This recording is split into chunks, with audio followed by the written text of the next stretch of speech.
A história registra 10 perseguições gerais, que se concentram em momentos mais intensos de perseguição. Mas mesmo em meio à perseguição, a igreja continuou se multiplicando. Até que, a partir do ano 300, apareceu um outro imperador chamado Constantino. Nesse período, os cristãos já tinham se multiplicado tanto que já ultrapassavam a casa de 50% de todo o império. Então, na verdade, já era um interesse até político de estar se aliando aos cristãos. E Constantino percebeu esse momento. E através de um edito que ele promulgou, chamado Edito de Milão, ele concedeu agora liberdade de culto aos cristãos, que até então era proibido. Até então os cristãos se reuniam nas casas, nas catacumbas, nos esconderijos, porque não lhes era permitido ter os seus templos, os lugares para a igreja se reunir.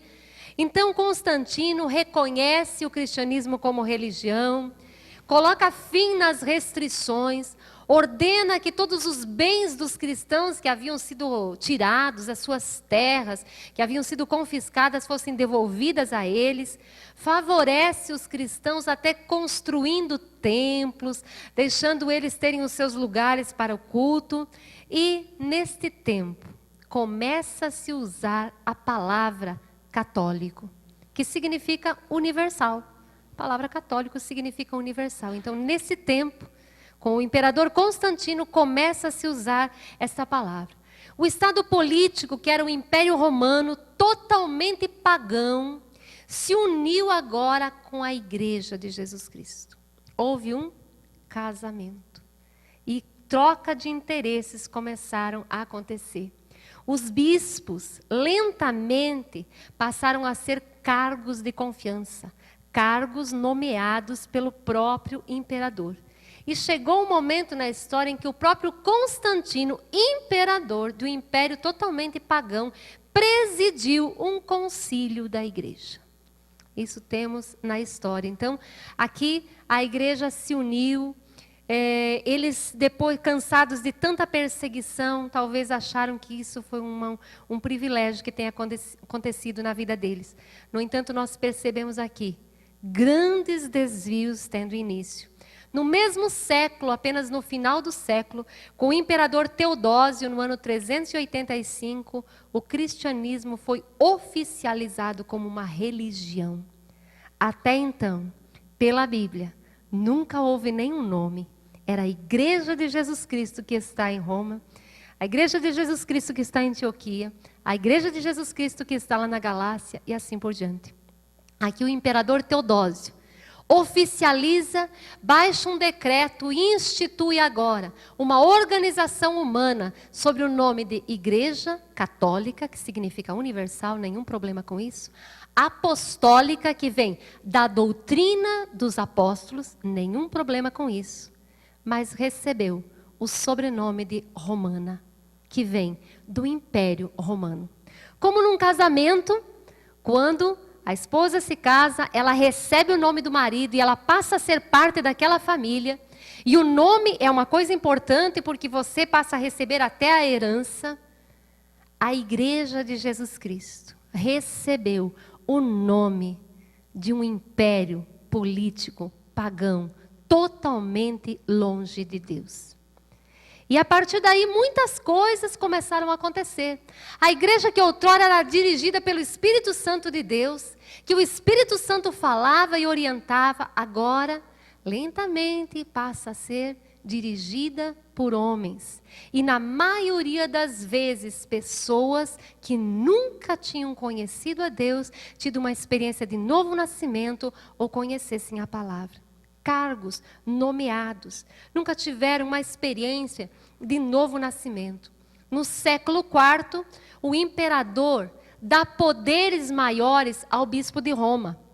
A Bíblia fala sobre os pastores, sobre os presbíteros, sobre os bispos. A palavra presbítero significa várias coisas, dentre eles é uma posição de autoridade. A Bíblia fala de bispos, daqui a pouco nós vamos ver, nada mais é do que a palavra pastor também, o bispo que pastoreia, o pastor que pastoreia.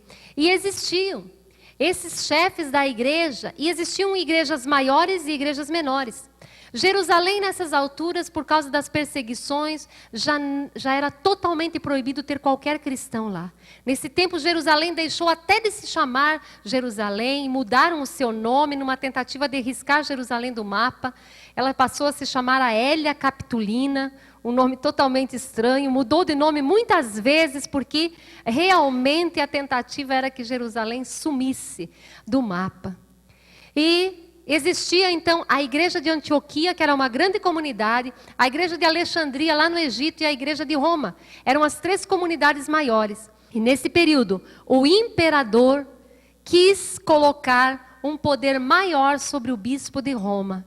E começou-se a usar a palavra Papa.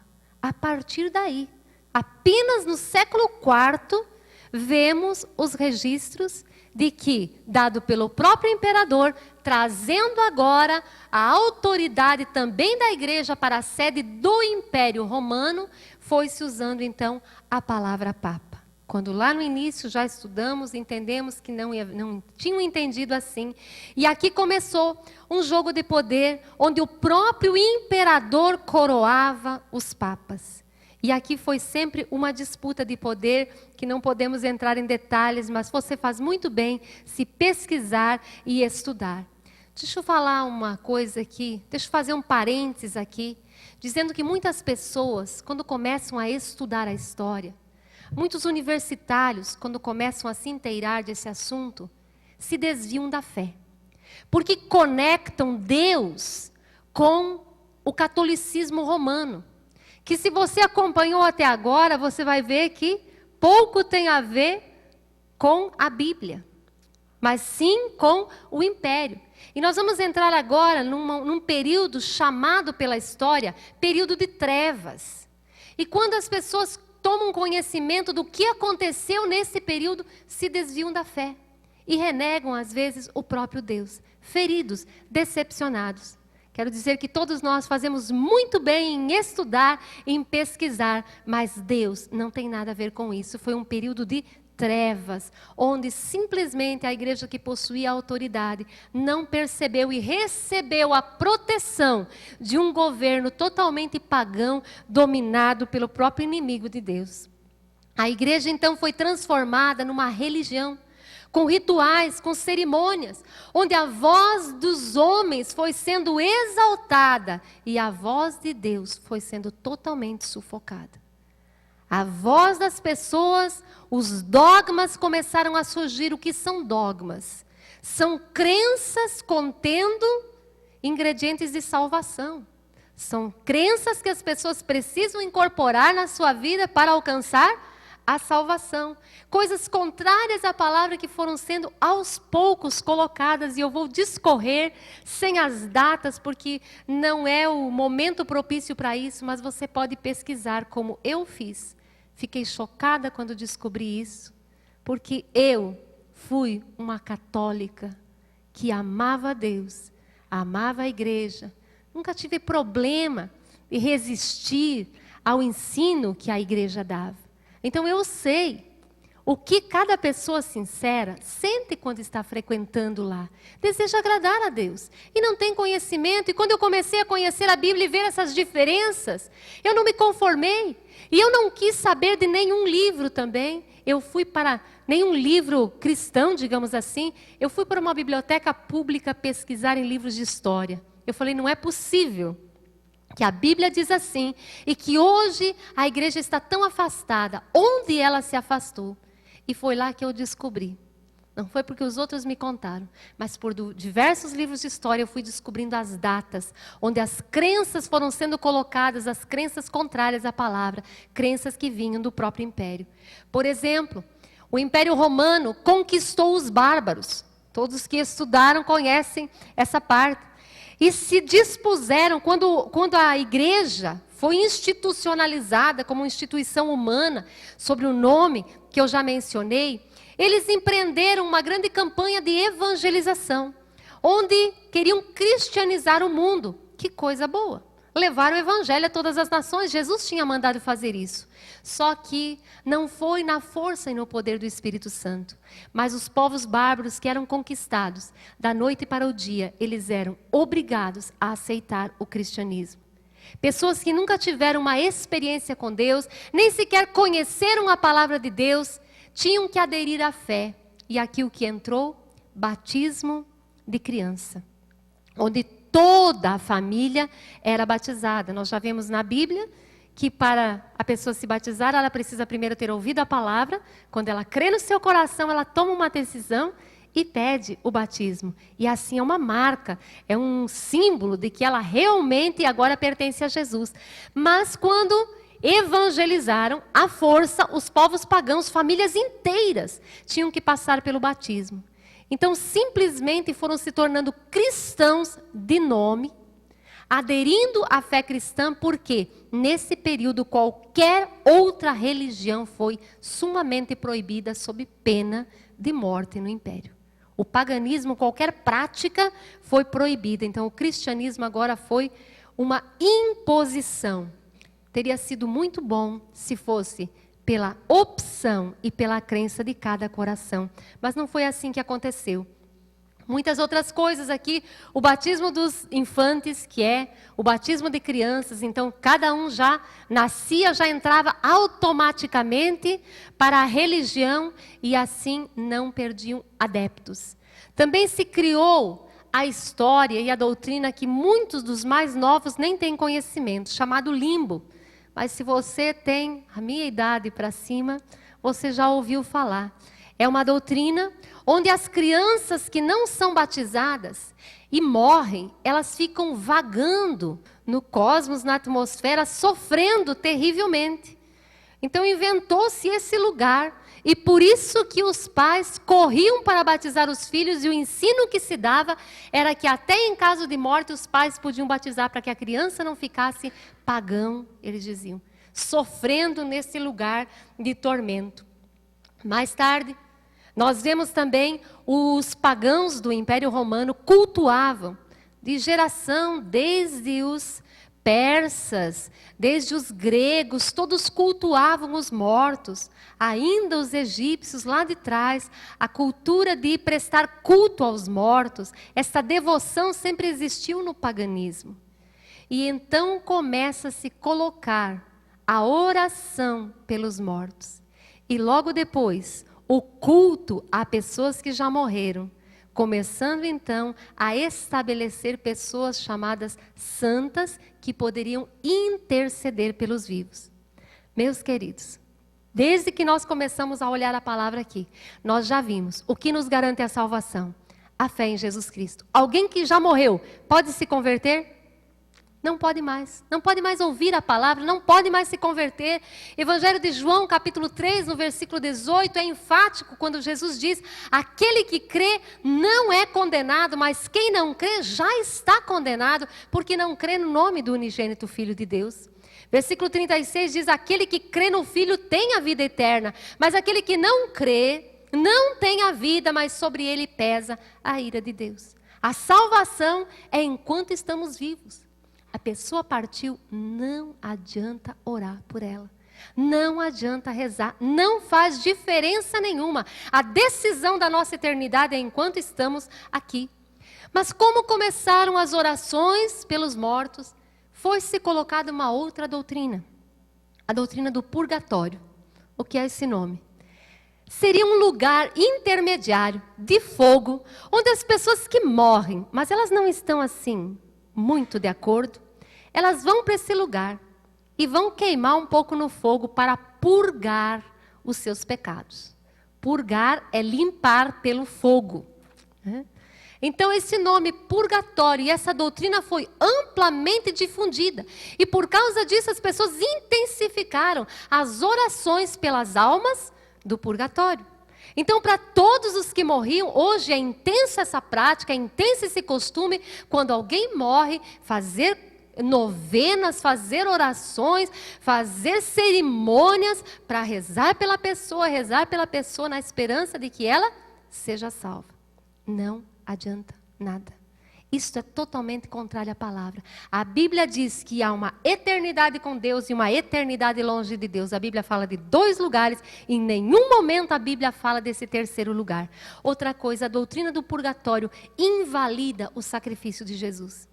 Se nós vamos ser purificados dos nossos pecados pelo fogo do purgatório, por que Jesus teve que vir a esta terra e pagar um preço tão alto pela nossa salvação?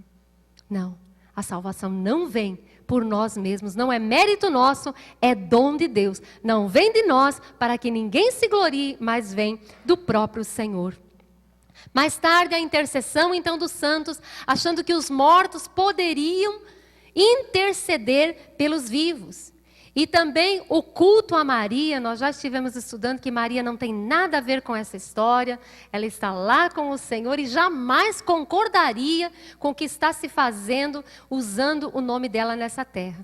Mas aqui o culto a Maria, intitulada Mãe de Deus, que nós já também analisamos esse ponto, que Deus é o Criador de todas as coisas. Maria simplesmente emprestou o seu corpo para formar um corpo para Jesus. O homem Jesus, mas ele é Deus para sempre. A Bíblia diz claramente, porque há um só Deus e um só mediador entre Deus e os homens, Jesus Cristo, homem. Então, quando se colocou aqui a prática da intercessão dos santos, ou a intercessão de Maria, de que eles pudessem rogar por nós, nos ajudar em algumas coisas, isso contraria veementemente a palavra de Deus, que diz que só existe um mediador. Precisamos ir diretamente ao Senhor. Jesus disse isso: vinde a mim, todos vós que estáis cansados e sobrecarregados. Tudo o que pedides ao Pai em meu nome, isso eu farei. Vejam que estas crenças, esses dogmas tiveram como objetivo afastar as pessoas de Deus. Porque se elas começaram a correr para outros, logo elas abandonaram o Senhor. E se tornou um fardo novamente o cristianismo. Grande parte dos costumes pagãos foram sendo adaptados e acomodados ao cristianismo. Eles possuíam templos em honra a Júpiter, em honra a Vênus, em honra aos mais diferentes deuses que eles cultuavam. Era a deusa da fertilidade, era o deus da embriaguez, era o deus da guerra, era a deusa da orgia e tantas outras coisas que o império pagão adorava. O Império Romano prestava culto.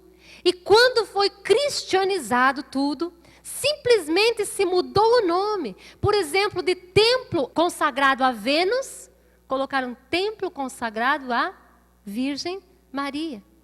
Simplesmente mudaram os nomes. Há templos dedicados ao deus Júpiter, que eles cultuavam, simplesmente colocavam templo dedicado agora a São Pedro, a São Paulo. E assim que lentamente foi se adaptando, o paganismo foi entrando para dentro do cristianismo e foi mesclando as práticas, havendo esta contaminação. Ainda lá atrás, com o imperador Constantino, todos esses impérios, no meio de tantos deuses que eles adoravam, eles cultuavam o Deus Sol. Os antigos povos pagãos e os demais impérios que já tinham passado também cultuavam o Deus Sol. E o Deus Sol era cultuado no primeiro dia da semana. E eu mencionei no estudo anterior de que foi mudado os mandamentos, os 10 mandamentos. Neste período, os mandamentos foram mudados. Neste período foram sendo transformados. Nós vemos lá que Deus falou: lembra-te de santificar o dia do sábado. É um memorial desde a criação, um dia que Deus separou e santificou. Mas ainda com Constantino, ele mudou o dia de guarda do sábado para o domingo. Porque no domingo se prestava culto ao Deus Sol. E usaram o fato de que Jesus é o sol da justiça para todos os cristãos. No entanto, se você for olhar na Bíblia, o Novo Testamento, Atos dos Apóstolos, as cartas, não era o domingo que era reconhecido como o dia do Senhor, mas continuava sendo o sábado. Então, coisas de grande implicação e coisas de menor implicação, mas mudanças significativas, a ponto de se mudar um mandamento. E muitas pessoas dizem, não, hoje cultuamos o domingo porque Jesus ressuscitou no domingo. E daí? O que uma coisa tem a ver com outra?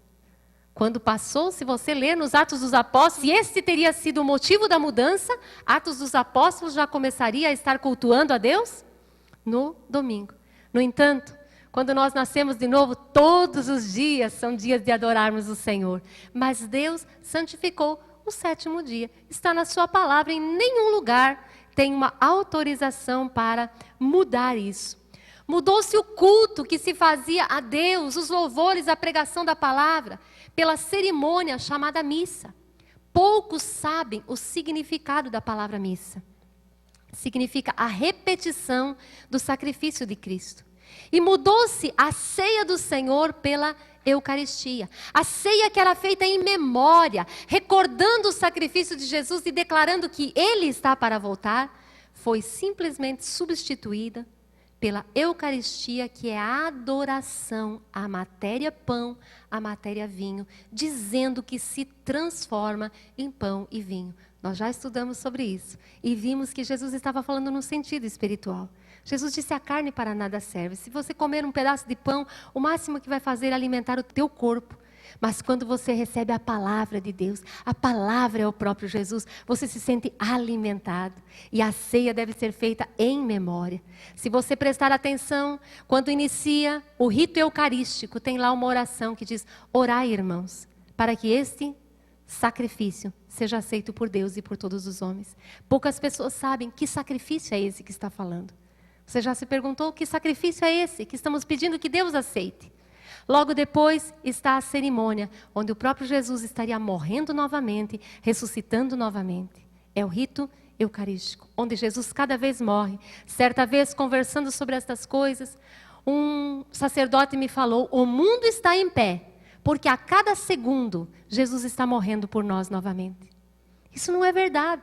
O livro de Hebreus, no capítulo 7, versículo 26 a 28, diz que Jesus é o sumo sacerdote estabelecido por Deus, e Ele veio a essa terra e se ofereceu uma vez por todas, e assim consumou um sacrifício perfeito. A palavra sacrifício você tem que entender dentro do contexto bíblico. O sacrifício era morte. Lembra que no Antigo Testamento o sacerdote tinha que entrar ano após ano, o sumo sacerdote, com sangue alheio, um animal tinha que morrer. Mas quando Jesus veio a esta terra, Ele se intitulou o Cordeiro de Deus, aquele que veio morrer pelos nossos pecados, e Jesus fez isso uma vez por todas. Por isso que os primeiros cristãos celebravam o culto a Deus, levantavam as suas vozes unânimes para glorificar o nome do Senhor, para render graças a Ele, para pedir ousadia de pregar a palavra, e era anunciada a palavra, e o Espírito Santo se manifestava no meio da igreja. Mas depois, a voz do Espírito Santo foi sendo totalmente calada. Foram rituais tomando o lugar, tornando a fé das pessoas algo destituído de vida, a vida do próprio Deus. O Papa, nesse meio, muitas vezes era escolhido pelo próprio imperador. Não conhecia Deus, nunca tinha visto uma Bíblia. Isso é fácil de você pesquisar em qualquer livro de história, você bate lá na internet, qualquer assunto que você pesquisar nesse sentido, tem muitos e muitos, não é 1, nem 2, nem 10, mas muitos que não conhecem, não conheciam a Bíblia, não conheciam a Deus, mas simplesmente era um cargo de confiança, como é um cargo político, ser um governador ou assim por diante. Alguns anos atrás, o Papa pediu perdão de público ao mundo inteiro pelas atrocidades que foram cometidas, nós vamos ver daqui a pouco, durante esse período das trevas. Nós não estamos aqui para julgar ninguém. Ninguém é melhor do que ninguém e cada um estará diante de Deus para ser julgado por Deus. Não compete a nós dizer quem está certo e quem está errado, compete a nós anunciar a palavra. Que bom que foi pedido perdão. No entanto, não parece que seria justo se foi reconhecido que aquele período foi um período de trevas, foi um período onde as pessoas daquele tempo estavam afastadas de Deus, e tantos dogmas ou regras de fé foram criadas nesse tempo, Não seria coerente remover esses dogmas? E também anunciar, do mesmo jeito que houve arrependimento pelos crimes cometidos nesse período, não seria coerente remover também e contar para a população que estas práticas que começaram a ser correntes nesse período fossem descartadas também e fosse voltado para a origem da palavra? É isso que nós queremos dizer. Quero falar especificamente se tem alguém que ama. Eu amo as pessoas, mas eu tenho uma identificação especial por quem é católico. Porque eu fui uma católica praticante, já falei várias vezes, e eu sei o que eu sentia. Fazia tudo isso tendo certeza que estaria agradando a Deus. Quando, pela misericórdia do Senhor, por Ele ter visto o meu coração como o de tantos, milhares de pessoas como eu, eram sinceros diante dEle, Deus trouxe a palavra. E eu me rendi à verdade da sua palavra. Então vemos quantos dogmas, quantas coisas.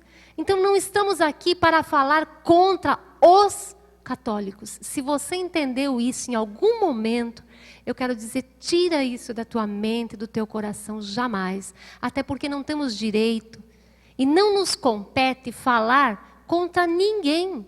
Seja qual crença for, cada um é livre para crer, para escolher. Deus nos deu esta liberdade. No entanto, estamos aqui para anunciar a palavra de Deus e a doutrina que foi estabelecida por esta igreja, que não tem a ver com as pessoas envolvidas.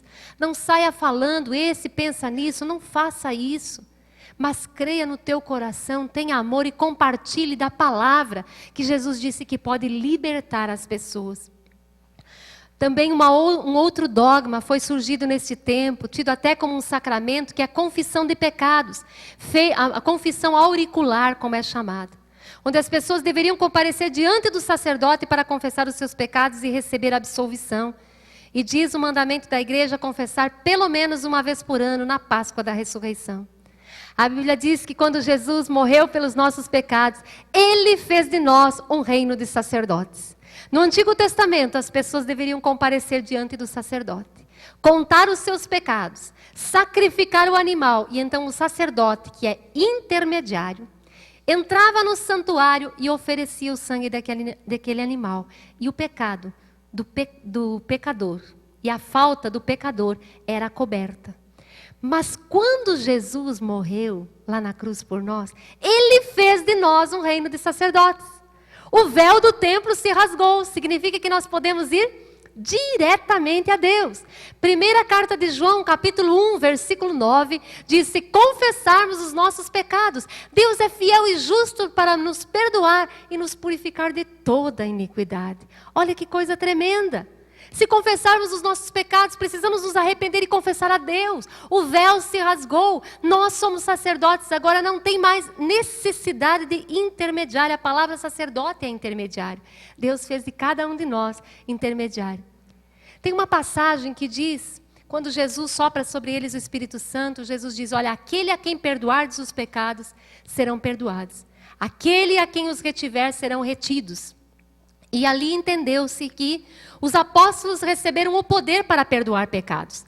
Tem um incidente lá, em Atos dos Apóstolos, que conta a história de um certo Simão. Ele era mago, se converteu. E ele viu que os apóstolos oravam pelas pessoas, impunham as mãos sobre elas e o poder do Espírito Santo vinha sobre elas. E ele chegou para Pedro e disse: olha, eu quero ter esse poder que vocês têm. E ofereceu dinheiro para ele. E quando ele ofereceu dinheiro, Pedro responde: maldito seja tu e o teu dinheiro, se julgas comprar o dom de Deus com dinheiro. Arrepende-te do teu pecado, vai e roga a Deus, talvez se seja perdoado esse intento do teu coração. Se Pedro tivesse entendido que o perdão dos pecados era algo que ele tinha recebido autoridade para perdoar, o que ele teria dito? Olha, Simão, vem aqui, procure um dos apóstolos, procure um dos discípulos e vai se confessar. Porque esse pecado que você cometeu é muito grave. Mas não, ele disse: arrepende-te do teu pecado e vai e roga a Deus. Não temos mais que ter nenhum intermediário quanto a isso. Se você quer depois ver na tua própria Bíblia, esse texto se encontra em Atos dos Apóstolos, capítulo 8, versículo 18 a 22. Muito tempo depois, seguindo algumas crenças que foram colocadas nesse período de trevas, ano de 1300 mais ou menos, começou a se fazer a oração da Ave Maria. Nós já falamos aqui, Ave Maria, ave é uma saudação, nenhum problema, está registrado em Lucas. Cheia de graça, ela realmente é cheia de graça, a Bíblia fala isso. Bem-aventurada dentre todas as mulheres, ela fala isso. Bendito é o fruto do teu ventre, Jesus, é verdade. Mas quando chega na segunda parte, contraria totalmente a palavra. Santa Maria, verdade, ela recebeu Jesus. E assim todos aqueles que recebem a Jesus são santos. Mãe de Deus. Não pode. Deus é criador de todas as coisas. Rogai por nós, pecadores, agora e na hora de nossa morte. Ela não pode rogar, porque ela não é onipresente, onipotente ou onisciente. Somente Deus pode rogar por nós. Jesus está sentado à direita do Pai, intercedendo por nós. Se você clamar a Ele, a Bíblia diz, clama a mim e responder-te-ei, anunciar-te-ei coisas grandes e firmes que tu não sabes. Vinde a mim, Jesus falou. Tudo o que pedides ao Pai em meu nome, temos que ir ao Senhor. No Novo Testamento não encontramos nenhuma exaltação a homem ou a mulher. Toda exaltação é dada a Jesus Cristo. Todos são servos de Deus. A glória somente a Jesus. Mais tarde, um outro dogma de fé, a infalibilidade do Papa. É um dogma, uma crença que diz que quando o Papa está com a mitra, ele é infalível. Aquilo que ele falar é a própria voz de Deus. E a partir deste dogma, logo foi instituída a Inquisição. Você deve ter ouvido falar sobre o que é os tribunais de inquisição, tribunais de julgamento, onde as pessoas eram levadas e se elas não se dobrassem a estas crenças, elas simplesmente eram torturadas até a morte, queimadas na fogueira e muitas outras coisas. Disso que eu comentei há pouco, que foi pedido até perdão à humanidade. A Inquisição, o Tribunal da Santa Inquisição, que foi uma instituição da Igreja Católica, matou mais de 6 milhões de pessoas. A mesma quantidade que Hitler matou. Existem tribunais da Inquisição abertos à visitação. Existe um até aqui na América Latina, onde estão lá expostos os instrumentos de tortura usados. Qualquer pessoa fica totalmente estarrecida diante da crueldade. Mas se fazia em nome de Deus. Se amaldiçoava as pessoas em nome de Deus. Tem lá o nome, a data e o porquê as pessoas foram mortas. A maioria delas, porque não se dobraram a essas crenças, antes declararam que o único Deus a ser adorado é o próprio Deus, é o próprio Senhor. Obedecendo a palavra de Deus, foram mortos e torturados. Também nesse tempo a instituição foi crescendo e foi proibido o casamento dentre os sacerdotes e também ao conjunto de mulheres que serviam no convento chamado freiras. A Bíblia diz em 1 Timóteo capítulo 4, versículo 1, tem um texto da palavra que diz, mas o Espírito expressamente diz que nos últimos tempos alguns apostatarão da fé, significa se desviarão da fé, dando ouvidos a espíritos enganadores e a doutrinas de demônios. O texto é muito forte. E diz, pela hipocrisia dos que falam mentiras e que têm cauterizado a própria consciência, que proíbem o casamento e exigem abstinência de alimentos que Deus criou para ação de graças. Estão vendo aqui? Paulo dizendo, olha, o Espírito Santo diz expressamente que nos últimos tempos vão se desviar tanto da fé e vão ouvir ensinos de demônios que vão proibir o casamento. Deus disse, quando criou o homem, não é bom que o homem esteja só. Deus instituiu a família e deu um presente para o homem e a mulher, que é o relacionamento conjugal. Existe o dom do celibato? Existe. Jesus disse, nem a todos é dado este dom. Paulo foi um que teve esse dom. Mas aquele que recebe este dom deve exercê-lo espontaneamente. Mas a Bíblia fala que proibiriam o casamento. E nesse período de trevas, o casamento dos padres foi proibido. Por quê? Porque se eles tivessem famílias, a coisa já se tornaria muito mais complexa de administrar, porque era uma organização. Mais tarde, e aqui eu quero culminar, com as indulgências simples e plenárias. Se você é jovem também, você não sabe o que significa essa palavra. Indulgência é perdão dos pecados. Indulgência simples é para alguns pecados, mas indulgência plenária significa que você recebe o perdão dos teus pecados por tudo aquilo que você já fez, o que você está fazendo e o que você vai fazer até a tua morte.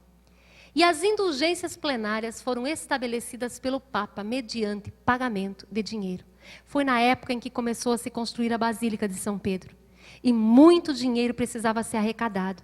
E as pessoas então saíam fazendo campanhas. Isso está na história. Não estou falando de mim mesma. Você pode pesquisar. Se você assistir filmes da época, você vai saber. Pessoas que saíam para pregar.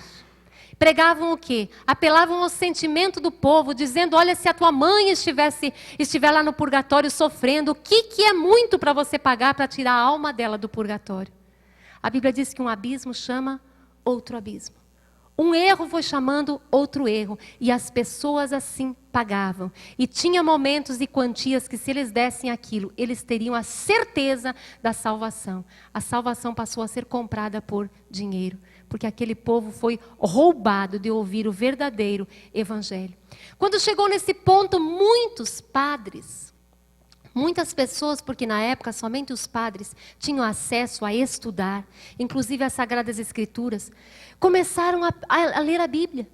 E descobrir e serem confrontados com isso, porque diziam, não é possível que seja assim. E assim que começaram a descobrir, e nós vamos ver agora o movimento da reforma. Quando esses padres começaram a descobrir a palavra de Deus e perceber, não é assim, está errado. Vou citar alguns. John Hus foi professor numa das faculdades importantes da época. E ele, então, descobriu essas verdades na palavra, algumas coisas, e começou a pregar para a sua comunidade. Foi pego pelo tribunal da Inquisição, queimado vivo por causa da sua fé. Mais tarde, John Wycliffe, um outro padre, professor da Universidade de Oxford, aconteceu a mesma coisa. Se revoltou contra esse sistema, não acreditou que pudesse realmente isso ser de Deus. E começou a estudar amplamente a palavra e também descobriu que não era assim. E começou a ensinar os seus alunos no seminário. Voltou a ensinar a palavra de Deus. Foi pego pelo tribunal da Inquisição. Foi queimado vivo. E as suas cinzas foram jogadas no rio. Savonarola, um outro, que também foi descobrindo, muitos você pode encontrar na história. Os primeiros que começaram a descobrir, passaram e tiveram que entregar a própria vida, passaram muitas perseguições. Mas o evangelho que eles tinham pregado, a semente que eles tinham falado para os seus alunos do seminário, para estarem olhando a palavra, para estarem se voltando para as origens da Bíblia, foi nascendo no coração e nasceu também no coração de Lutero, que também era um padre católico, cujo coração era voltado para Deus, e ele descobriu algo tremendo e maravilhoso. Ele descobriu na carta aos Romanos que a salvação em Jesus Cristo vem da fé, não vem dos homens, não vem de pagamento, não vem de indulgências, mas vem da fé em Jesus Cristo. Começou a pregar amplamente esse evangelho. Foi perseguido, a Inquisição não conseguiu matá-lo, porque ele foi escondido por cerca de 1 ano. Naquele período, os próprios governantes da Saxônia, daquela época, aquela região que hoje se chama Alemanha, também estavam revoltados com o sistema do Vaticano, porque impunha um jugo pesado sobre todos, e o clero estava enriquecendo, enquanto o resto da população estava totalmente empobrecida. E então eles auxiliaram esse movimento de reforma, por isso que se chama, para muitos, movimento protestante. O que é que ele protestou? Ele protestou contra essas práticas. Ele protestou contra tudo aquilo que não é da Bíblia, tudo aquilo que não é de Deus, tudo aquilo que era de homens, mandamento de homens que roubavam a fé das pessoas. E a partir daí surgiu então o primeiro desligamento. E o que Deus estava fazendo? Da mesma forma que a igreja saiu de Jerusalém e por um longo tempo foi parar lá em Roma, cuja capital era do Império Romano pagão e se contaminou com as suas práticas. Agora Deus começa a trazer de volta a pureza da palavra. Paralelo com o movimento de Lutero, na Suíça tinha Zwinglio, que também descobriu pela palavra que o pão não se transforma em corpo e o vinho não se transforma em sangue, mas a ceia é feita em memória. E surgiu ali os presbiterianos. Com Lutero surgiu o movimento dos luteranos. Aqui começou a se colocar nomes, porque era simplesmente um movimento. Lutero encabeçou, então, luteranos. Mais tarde, Zwinglio, Calvino, que se chamam hoje os presbiterianos. Mas a revelação de Deus foi sendo gradativa, porque ninguém suportaria enxergar tudo no mesmo tempo. Assim que eles iam descobrindo algumas facetas da palavra, mas muitas estavam ainda encobertas. Como Lutero, descobriu que a salvação é pela fé, mas não descobriu sobre a ceia do Senhor.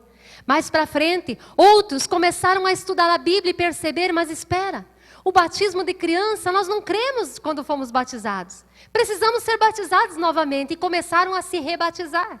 Batizar de adultos, e foram perseguidos. Cada um que ia recebendo uma revelação da palavra, ia sendo perseguido pelo grupo anterior. E assim surgiram os anabatistas. Eu quero dizer que Deus nunca intentou e Deus não se importa com placas denominacionais. A Igreja de Jesus Cristo é uma, espalhada por toda a terra. Quem faz parte dela? Todos aqueles que se entregaram a Jesus, aqueles que nasceram de novo. Cada um tem uns que estão numa placa, tem outros que estão noutra, tem outros que estão em outra ainda. Mas Deus não se importa com essas coisas. Mas deixou que os homens fizessem. A partir daí, novas revelações foram surgindo. De repente, John Wesley, lá na Inglaterra, percebeu. Mas a Bíblia fala de uma santidade prática. Aquele que professa o nome do Senhor deve abandonar o pecado. E assim se criou o metodismo. A igreja metodista, que tinha um método para todas as coisas. E a obediência à palavra começou a voltar. Mais para frente, não se ouvia mais falar sobre a volta de Jesus. Não se ouvia porque a Bíblia era um livro exclusivo para as bibliotecas e para os mais cultos. O povo não tinha acesso à Bíblia. Somente no movimento de Lutero, quando Gutenberg descobriu a imprensa, e Lutero então colocou a Bíblia na linguagem do povo, é que o povo começou a ter acesso somente depois do ano 1500. E tanto que aconteceu a reforma. O povo começou a ver a palavra, a ler, a tomar conhecimento. E a volta de Jesus, então, por anos, décadas, centenas de anos, tinha sido deixada de falar. Mas Deus vai trazendo revelação e começam a surgir as igrejas. A Adventista do sétimo dia, por exemplo, que espera, advento significa vinda, que eles esperam a vinda do Senhor. Veja aqui, eu não estou respaldando nem essa, nem aquela, nem aquela, nem aquela. Eu espero que você esteja entendendo que a igreja de Jesus são os salvos. Mas que Deus, ao longo do tempo, foi trazendo a sua igreja de volta. O poder do Espírito Santo, a cura, a manifestação do poder de Deus havia sido extinta da igreja. E assim que Deus derramou do seu Espírito, e houve um grande mover na experiência de Atos 2, e as pessoas começaram a buscar e ser batizadas com o Espírito Santo, falar em novas línguas, as curas voltaram a acontecer, a profecia voltou a acontecer, e aí nasceu as Assembleias de Deus. Deus foi trazendo a sua igreja de volta. Roma é sinônimo de questionamento, de dúvida, de filosofia. A filosofia em si mesma não está errada, porque ela questiona a origem das coisas. Mas os filósofos, na sua muita sabedoria, se perderam e enlouqueceram, diz Deus, porque eles quiseram resposta para tudo. E não se pode dar a resposta para tudo, simplesmente porque nós não somos deuses. E assim que foram perguntando e perguntando e perguntando, e sobre tudo foram duvidando. E aí chegaram a um afastamento de Deus, porque não reconheceram que quem tem todas as respostas é Deus. Roma significa a terra do questionamento, da filosofia, da pergunta, da dúvida, da falta de fé, da falta do reconhecimento de um Deus criador. Mas Jerusalém, espiritualmente falando, significa a volta às origens da inquestionável palavra de Deus. Tem uma palavra difícil que as pessoas falam, inerrante palavra de Deus. Primeira vez que eu ouvi isso, falei, Senhor, acho que isso é palavrão. Inerrante, o que é? Que nunca erra. A infalibilidade está na palavra que Jesus disse que é a verdade, e não em homens. Porque a Bíblia diz que aquele que não peca, está dizendo que é Mentiroso, porque todos os seres humanos são falhos. Então nós vemos Deus trazendo de volta a sua igreja. Mais tarde, eu não estou fazendo, é um resumo, é uma visão panorâmica. Não posso colocar as datas, mas é muito interessante você ver como Deus foi trazendo aos poucos a sua igreja de volta às origens. Mais tarde, há 30 anos atrás, Deus começou a estabelecer as igrejas locais. No meio do povo, começou a olhar para a palavra, descobrir as verdades da palavra e se unir. E se juntar. E hoje nós temos uma chuva nos nossos dias, de placas denominacionais, a ponto de até de confundir as pessoas. E ficam confusas de tanta placa de igreja que tem. Quero repetir mais uma vez, Deus não está nem aí com as placas de igreja. Deus está aí que o evangelho seja anunciado. Não importa. Sei que muitas igrejas são fundadas debaixo de rebeldia, porque se rebelam, porque não aceitam a autoridade da própria igreja. Mas muitas, a maioria, está nascendo por um desejo sincero de agradar a Deus, de fazer a vontade de Deus. E é assim que não importa se até o final, a volta de Jesus, tem uma igreja em cada esquina. Tem igreja para aquele que gosta de ficar quietinho, tem igreja para aquele que gosta de fazer muito barulho, tem igreja para aquele que gosta de pular, tem aquele que gosta de dançar, tem aquele para todos os tipos. Porque Deus quer alcançar todas as pessoas. Você deve analisar se a igreja que você frequenta está falando de acordo com a verdade da palavra. Este deve ser o teu critério para todas as coisas. A igreja que tinha o poder de Deus sempre presente, começa a Deus restituir isso. A igreja, portanto, nasceu em Jerusalém. Se distanciou para Roma, lugar onde o homem dava a última palavra. Em Jerusalém, Deus dava a última palavra. O Espírito Santo de Deus na igreja. Em Roma, o homem passou a dar a última palavra. Hoje Deus está trazendo a sua igreja de volta. Você faz parte dessa igreja. O Espírito Santo é o Senhor da igreja. A palavra de Deus é a única regra de fé e prática. A palavra de Deus é a verdade absoluta. Deus diz, eu sou o Senhor. Ele nos criou, Ele instituiu a sua igreja. No dia de Pentecostes ela nasceu e ela está crescendo na terra, está sendo preparada para a volta do Senhor Jesus. Deus está trazendo o seu povo de volta às origens. E eu estou falando de uma Jerusalém espiritual agora, que é o sentido da obediência absoluta à palavra de Deus. Entre uma crença, uma tradição e a palavra, o que é a verdade? Jesus falou, a palavra de Deus é a verdade. Ainda que Jerusalém tenha o seu lugar no cumprimento das profecias futuras, onde Jesus voltará para reinar. A sua igreja reinará com ele sobre toda esta terra e o seu governo físico ainda será na Jerusalém física. Mas hoje, no tempo em que nós estamos vivendo, o importante para nós sabermos e perguntarmos, o que eu acredito e o que eu pratico, nasceu em Jerusalém ou nasceu da contaminação de Roma? Neste tempo final, Deus está convocando você como parte da sua igreja. Se você ouviu toda esta série de estudos, eu creio que Deus falou ao teu coração. Quando Jesus falava para as pessoas, muitos aceitavam a sua palavra. Muitos ficavam zangados e saíam de perto. E ficavam blasfemando do nome do Senhor. E muitos simplesmente davam de ombros e iam embora. Você ouviu toda esta série de estudos que tem como único objetivo levar a palavra de Deus até você. Cumprir a comissão que Jesus falou, vão pelo mundo e preguem o evangelho. Você pode se colocar para Deus. Eu acredito que o objetivo disso tudo é que você, diante de Deus, esteja colocando a tua própria vida. E agora fazendo um levantamento. O que você deseja? O que você responde àquilo que Jesus fala na sua palavra? Quero concluir esta série toda com alguns versículos. Jesus disse, aquele que me ama, guarda a minha palavra. E eu e meu Pai viremos a Ele e faremos nele a nossa morada. Jesus disse que o Espírito Santo haveria de ser mandado. Ele já veio a esta terra. Jesus disse que o mundo não pode receber, porque não o vê nem o conhece. Mas Jesus promete para você, se você abrir o teu coração, recebendo esta palavra, Ele diz, você pode receber, porque Ele habitará contigo e estará em ti. São as promessas do Senhor.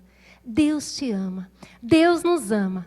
Vou terminar com o versículo que comecei.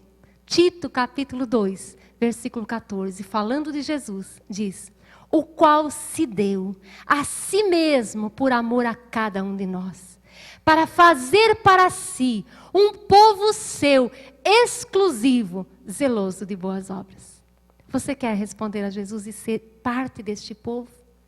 Basta que você reconheça Ele, aceite o seu sacrifício, comece a buscar a sua palavra e viva por esta palavra. Jesus disse, aquele que de mim se alimenta, por mim viverá. Eu sou o pão vivo que desceu do céu. A palavra de Deus é o alimento espiritual. Viva por Ele. Peça ao Espírito Santo de Deus, que era aquele que dirigia a igreja primitiva. Ele está aí com você. Peça que Ele te dê a direção. Que Ele te ensine os passos que você deve tomar. Você teve a oportunidade ampla em toda esta série de decidir a tua eternidade. O desejo do meu coração é te encontrar lá no céu. E nós estarmos conversando, ainda que eu não te conheça, estarmos nos alegrando juntos e falando das grandezas do nosso Deus. Eu quero abençoar você em nome de Jesus.